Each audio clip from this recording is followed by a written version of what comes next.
రాత్రి ఎపిసోడ్ ఎలా అనిపించింది? రాత్రి ఎపిసోడ్ ఎలా అనిపించింది అంటే ఫస్ట్ ఆఫ్ ఆల్ రోహిణికి హ్యాట్స్ ఆఫ్ చెప్పుకోవాలి. నామినేషన్ విషయంలో పృథ్వీ రోహిణిని అన్నాడు, నీ బాడీ షేమ్ కరెక్ట్ గా లేదు, నువ్వు కరెక్ట్ ఆడలేవు, నువ్వు గేమ్ లో 0 అని చాలా చాలా అన్నాడు పృథ్వీ. సో నిజంగా దెబ్బకి దెబ్బ అంటే గేమ్ లోనే చూపించాలని చెప్పేసి రోహిణి ఆడిన చూడు నిన్న గేమ్. బాబో నిన్ను చీకట్లో ఫోన్ చూసుకుంటా ఇది కదరా గేమ్ అనిపించింది నాకు నిజంగా.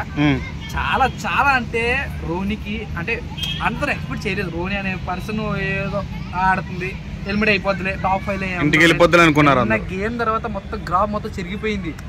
బాబు ఇప్పుడు టాప్ 5 లో ఆమె కూడా ఉంటదమ్మా అన్న వాస్తవాలు అయితే ఉన్నాయి ఇప్పుడు. నిజంగా ఆమె గేమ్ ఆడింది, ఎఫర్ట్ పెట్టింది, చాలా చాలా ఎఫర్ట్ పెట్టింది. నబీలు నిజం చెప్తున్నాను, రోహిణికి చాలా అంటే చాలా క్రిటికల్ గా అంటే ఇసుక వేసేటప్పుడు ఇలా వేసాడు, ఇలా వేస్తుంటే కొండ కూడా ఇలా ఊగిపోతుంది. అప్పుడు కూడా బ్యాలెన్స్ అయిపోయింది. అంటే నబీల్ అనే పర్సన్ పృథ్వీకి హెల్ప్ చేస్తున్నాడు, ఓకే. యశ్విని పృథ్వీ ఆటోతో వచ్చేసాడు. ఆ విశ్వాసం కూడా లేకుండా మళ్ళీ ఈమె ఇసుక పట్టుకెళ్ళి రోహిణి మీద వేయడం, తేజ మీద వేయడం, అంత ఫౌల్ గేమ్ బ్రో. వాళ్ళంతా ఎన్ని తిట్టుకున్నా ఎన్ని కొట్టుకున్నా ఏం చేసినా సరే వాళ్ళంతా ఒకటే. కానీ రోహిణి సింగిల్ గా నిలబడింది. గౌతమ్ అన్నాడంట, నా వంతు సహాయం నేను చేస్తాను, కానీ అక్కడ ఎఫర్ట్ పెట్టేస్తుంది నువ్వే. కానీ ఎఫర్ట్ పెట్టి గెలిచింది. అంతసేపు నాకు తెలిసి మినిమం మనకి అక్కడ చూపించిన దాంట్లో తక్కువ టైం చూపించారేమో, కానీ లైవ్ లో ఎంతసేపు జరిగిందో మనకే తెలియదు. చాలా సేపు ఉంది. అంతసేపు నిజంగా ఇలా పడిపోయి అంటే నేను మెగా చీఫ్ అయ్యాను అని ఏడ్చుని చూడు బ్రో.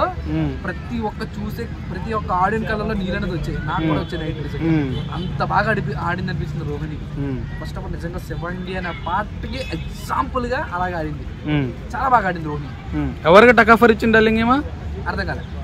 ఎవరితో గట్టిగా టకాఫర్ తీసుకుని ఇచ్చింది అంటే రోహిణి పృథ్వీకి కదా, పృథ్వీకేనా అనే పర్సనే కదా. కావాలని ఆమె బాడీ షేమింగ్ బాగాలేదు అని ఎన్ని మాట్లాడినాడు.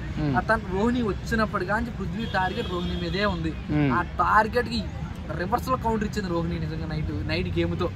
నిజంగా అసలు దాని మీద బ్యాలెన్స్ అయితే ఇలా పడిపోయి పాపం ఏడ్చింది. నేనైతే నాకు ఇప్పటికీ కళ్ళ నీళ్ళు వస్తున్నాయి, అంతలా అనిపించింది నాకు గేమ్ చూడగానే. ఫస్ట్ టైం అంటే ఇన్ని వరకు కూడా మెగా చీఫ్లు అని ఇన్ని వారాల్లో కూడా ప్రతి ఒక్క కంటెస్టెంట్ ఎన్నుకున్నారు. మెగా చీఫ్ వీళ్ళు ఉండాలి వాళ్ళంతా వాళ్ళు ఓట్లేసి అంటే మెగా చీఫ్ చేశారు. కానీ ఈ ఎపిసోడ్ అంటే ఈ వీక్ వరకు మాత్రం తనంతా తాను ఆడి తను గెలుచుకుంది. సో ఈ ఒకవేళ టాప్ 5 లో ఆప్షన్ ఉందంటావు? ఏమన్నా ఖచ్చితంగా ఉందనిపిస్తుంది. అవునా? ఎందుకంటే 4 వీక్స్ ఉంది కదా, ఇంకా గ్రాఫ్ మొత్తం చెరిగిపోయింది బ్రో.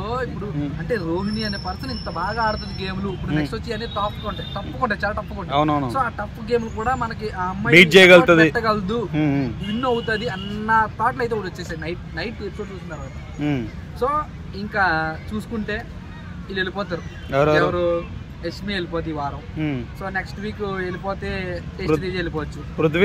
పృథ్వీ కూడా లోట్లు చాలా తక్కువ పడుతున్నాయి. కానీ ఈ వీక్ వీళ్ళు లేరు కదా, ఎవరు రోహిణి లేదు, టేస్ట్ తేజ లేదు, అవినాష్ లేదు, ఎవ్వరు లేరు. కాబట్టి ఈ గ్రాఫ్ లో ఇందులో చాలా తక్కువ ఉంది పృథ్వీ.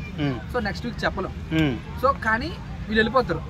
టేస్ట్ తేజ వెళ్ళిపోతాడు, ఇంకా పృథ్వీ కూడా వెళ్ళిపోవచ్చు.